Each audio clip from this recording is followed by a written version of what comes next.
des organismes, comme vous le savez, de très petite taille. On va les retrouver, finalement on les retrouve partout. Au départ, le milieu est stérile, solide, c'est du minéral. Petit à petit, il va se voir colonisé par des lichens. Et ensuite, ce sont les mousses qui vont apparaître et s'installer sur la roche. Elles vont créer petit à petit un humus, une humidité, elles vont garder l'humidité et permettre à tout un cortège de plantes qui, on le voit, arrivent à s'installer sur un milieu qui était stérile. Ah, je sais qu'il y en a dans le coin, mais ouais, le milieu est favorable, mais bon, faut chercher.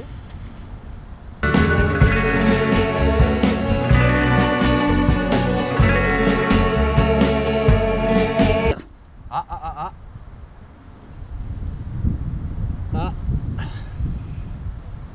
C'est bien elle, il y en a. C'est du Drepanocladus turgescens de Savoie, de Vanoise. Maintenant que j'ai trouvé ma mousse, je vais étudier toute la zone pour relever notamment son abondance, la profondeur de sol qui se trouve sous ses pieds et les espèces qu'on trouve avec. Mais avant toute chose, je vais procéder à des prélèvements pour étudier des spécimens en labo. On presse bien pour éviter les moisissures dans l'enveloppe et emballer, c'est peser.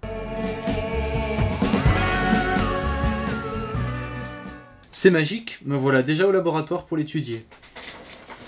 Niels, regarde, nous venons de recevoir les échantillons du Muséum national d'histoire naturelle de Paris. C'est super!